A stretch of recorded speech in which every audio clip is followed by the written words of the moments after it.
Black board tuition ക്ലാസ്സിലേക്ക് സ്വാഗതം. ഇന്ന് +2 അക്കൗണ്ടൻസി ബേസിക് കൺസെപ്റ്റ്സ് നമുക്ക് പരീക്ഷയ്ക്ക് എക്സ്പെക്ട് ചെയ്യാവുന്ന ക്വസ്റ്റ്യൻസ് ആണ് ഇന്ന് എടുക്കാൻ പോകുന്നത്. എക്സ്പെക്റ്റഡ് ക്വസ്റ്റ്യൻസ് ആണ്. 2 പാർട്ട്ണർമാരാണ് ഇവിടെ, മൂർത്തി ആൻഡ് കീർത്തി. ആ partners sharing profits and losses in the ratio 3:2. Profit sharing ratio 3:2 ആണ്. അവരുടെ ക്യാപിറ്റൽ അക്കൗണ്ട്, ക്ലോസിംഗ് ഡേറ്റിലെ ക്യാപിറ്റൽ അക്കൗണ്ട് പ്രത്യേകം ശ്രദ്ധിക്കണം. ക്ലോസിംഗ് ഡേറ്റിലെ ക്യാപിറ്റൽ 60,000 40,000 ആണ്. എന്ന് പറഞ്ഞാൽ അഡ്ജസ്റ്റ്മെൻറ്റ്സ് കഴിഞ്ഞുള്ള ക്യാപിറ്റലാണ് 60,000 ആൻഡ് 40,000. ഡ്യൂറിങ് അവരുടെ പ്രോഫിറ്റ് വാസ്, ആ വർഷം അവർക്ക് പ്രോഫിറ്റ് 50,000 ഉണ്ട്. Then it was subsequently found that interest on capital entered to partners at rate of 6% per annum is omitted to record in the books. എന്ന് പറഞ്ഞാൽ ഇൻട്രസ്റ്റ് ഓൺ ക്യാപിറ്റൽ ബുക്കിൽ എഴുതാൻ ഒത്തില്ല. ഇൻട്രസ്റ്റ് ഓൺ ക്യാപിറ്റൽ ചാർജ് ചെയ്യുന്നതിന്, അവർക്ക് കൊടുക്കുന്നതിന് മുമ്പുള്ള ക്യാപിറ്റലാണ് ഇവിടെ 60,000 40,000. അത് വിട്ടുപോയി. During the year they withdrew 10,000 and 5,000 respectively. 10,000 5,000 അവർ വിഡ്രോ ചെയ്യുകയും ചെയ്തു. അപ്പോൾ അവിടെ ഇൻട്രസ്റ്റ് ഓൺ ക്യാപിറ്റൽ കാൽക്കുലേറ്റ് ചെയ്യണം. അപ്പോൾ ഇങ്ങനെ വരുമ്പോൾ ക്യാപിറ്റൽ അറ്റ് ദ ബിഗിനിങ് കണ്ടുപിടിക്കണം, അല്ലെങ്കിൽ ഓപ്പണിംഗ് ക്യാപിറ്റൽ കണ്ടുപിടിക്കണം. Calculation of opening capital. ഇത് പാസ്റ്റ് അഡ്ജസ്റ്റ്മെൻ്റ് എന്ന് പറയും. ഇതൊരു വർഷം പരീക്ഷയ്ക്ക് വന്ന ക്വസ്റ്റ്യൻ ആണ്, അതുകൊണ്ട് ഇതും വരാം. ശ്രദ്ധിച്ച് മനസ്സിലാക്കുക. Calculation of opening capital. Opening capital calculate ചെയ്തെടുക്കുക. അതിന് നമുക്കിവിടെ തന്നിരിക്കുന്നത് ക്ലോസിംഗ് ബാലൻസ്. നമുക്കിവിടെ തന്നിരിക്കുന്നത് ക്യാപിറ്റലിൻ്റെ ക്ലോസിംഗ് ബാലൻസ് ആണ് നമുക്കിവിടെ തന്നിരിക്കുന്നത്. അതിങ്ങോട്ട് എടുത്തെഴുതുക. ക്ലോസിംഗ് ബാലൻസ്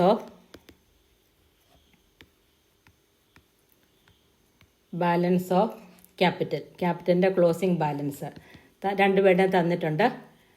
ഇവിടെ മൂർത്തി, 2 പേരുടെയും പേരെഴുതുക. കീർത്തി.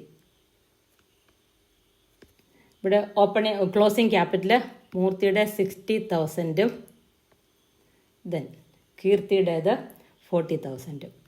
ഈ ഓപ്പണിംഗ് ക്യാപിറ്റൽ ഇങ്ങോട്ട് എടുത്തെഴുതുക. Closing capital. ഇനി ക്ലോസിംഗ് ക്യാപിറ്റൽ ഇതിനോടൊപ്പം ഇതിന്ന് ഡ്രോയിങ്സ് കുറച്ചിട്ടുള്ള, ഓപ്പണിംഗ് ക്യാപിറ്റലിൽ ഡ്രോയിങ്സ് കുറച്ചിട്ടുള്ള തുകയാണിത്. അപ്പോൾ എന്ത് ചെയ്യണം? ഡ്രോയിങ്സ് ഇതിനോട് അഡ്ജസ്റ്റ് ചെയ്യാൻ വേണ്ടി കുറച്ചെല്ലാം കൂട്ടണം, കൂട്ടുതെല്ലാം കുറയ്ക്കണം. അതാണ് ഇവിടെ ചെയ്യേണ്ടത്. അപ്പോൾ ഇവിടെ ഡ്രോയിങ്സ് കൂട്ടുക, അല്ലെങ്കിൽ നിങ്ങളിത് ഇതേ രീതിയിൽ അങ്ങ് പഠിച്ചു വെച്ചാൽ മതി. Add drawings.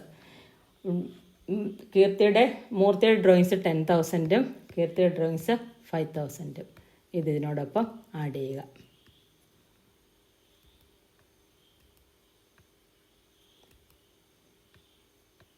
$5,000 ആഡ് ചെയ്യുക. അപ്പോൾ എത്ര വരും? 70,000 45,000 വരും.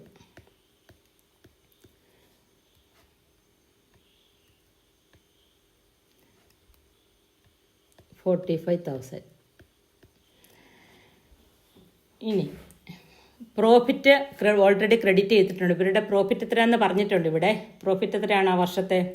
ഡ്യൂറിങ് ദി ഇയർ ഇവിടെ നമ്മളിത് ഇൻട്രസ്റ്റ് ഓൺ ക്യാപിറ്റൽ ഇവിടെ കൂട്ടി. ഇനി ഇതുണ്ട് 50,000 പ്രോഫിറ്റ് ഉണ്ട്. ഈ പ്രോഫിറ്റ് ഇവിടെ ക്യാപിറ്റൽ ഓൾറെഡി ക്രെഡിറ്റ് ചെയ്തിരിക്കുക. അത് ലെസ് ചെയ്യണം. Less profit already credited. Less profit already credited. Credit ചെയ്ത പ്രോഫിറ്റ് കുറയ്ക്കണം. അപ്പോൾ അത് കാൽക്കുലേറ്റ് ചെയ്യാൻ 50,000ൻ്റെ ഒരു 3:2 ആണ് പ്രോഫിറ്റ് ഷെയറിംഗ് റേഷ്യോ. അപ്പോൾ 50,000ൻ്റെ 3/5 3:2 വരുമ്പോഴേ 3:2 വരുമ്പോൾ 3 2 5 5 3 ആദ്യത്തെ ആൾക്കും മൂർത്തിക്കും, മറ്റേ 2/5 രണ്ടാമത്തെ ആൾക്കും വരും. ഏതാ? 50,000ൻ്റെ ടോട്ടൽ പ്രോഫിറ്റിൻ്റെ അത് 30,000. അത് ഇതിൽ നിന്ന് മൈനസ് ചെയ്യണം. 30,000 ദെൻ 20,000 വരും. അപ്പോൾ കിട്ടുന്നതാണ് ഓപ്പണിംഗ് ക്യാപിറ്റൽ. ഇത് കുറച്ച് കഴിയുമ്പം കിട്ടുന്നതാണ് ഓപ്പണിംഗ് ക്യാപിറ്റൽ. 40,000 മറ്റേ ആളുടെ ഓപ്പണിംഗ് ക്യാപിറ്റൽ 25,000 വരും. അപ്പം നമ്മളോട് എന്താ കാൽക്കുലേറ്റ് ചെയ്യാൻ പറഞ്ഞിരിക്കുന്നത്? ഇൻട്രസ്റ്റ് ഓൺ ക്യാപിറ്റൽ കാൽക്കുലേറ്റ് ചെയ്യാൻ പറഞ്ഞിരിക്കുന്നത്. അതിന് വേണ്ടിയാണ് നമ്മളിവിടെ ഓപ്പണിംഗ് ക്യാപിറ്റൽ കണ്ടുപിടിച്ചത്. ഇനി ഇൻട്രസ്റ്റ് ഓൺ ക്യാപിറ്റൽ കാൽക്കുലേറ്റ് ചെയ്യണം. Interest on capital. Interest on capital calculate opening ബാലൻസിൻ്റെ ആണ്. ഇൻട്രസ്റ്റ് ഓൺ ക്യാപിറ്റൽ കാൽക്കുലേറ്റ് ചെയ്യേണ്ടത് ആദ്യത്തെ ആൾ മൂർത്തിയുടെ interest on capital is equal to 40,000 into 6% ക്വസ്റ്റിനിൽ തന്നിട്ടുണ്ട് ഇൻറ്റു 6/100 ഈസ് ഈക്വൽ ടു 2,400 വരും.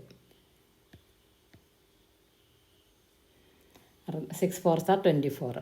ഇനി കീർത്തിയുടെ 25,000 ആണ്. കീർത്തിയുടെ capital opening capital 25,000 into 6/100 is equal to 1,500. അപ്പം ഇതൊരു പരീക്ഷയ്ക്ക് വന്ന ക്വസ്റ്റ്യനാണ്. ഈ രീതിയിലുള്ള ക്വസ്റ്റ്യൻസ് വരാം. വളരെ എളുപ്പമാണ് ചെയ്യാൻ, യാതൊരു ബുദ്ധിമുട്ടുമില്ല. അതുകൊണ്ട് ഇത് നോക്കി പഠിച്ച് മനസ്സിലാക്കുക. ഈ വീഡിയോ സബ്സ്ക്രൈബ് ചെയ്യാത്തവർ സബ്സ്ക്രൈബ് ചെയ്യുക. അതുപോലെ തന്നെ ഷെയർ ചെയ്യുക. പിന്നെ നിങ്ങൾക്കുള്ള അഭിപ്രായങ്ങൾ കമൻറ്റ് ചെയ്യുക.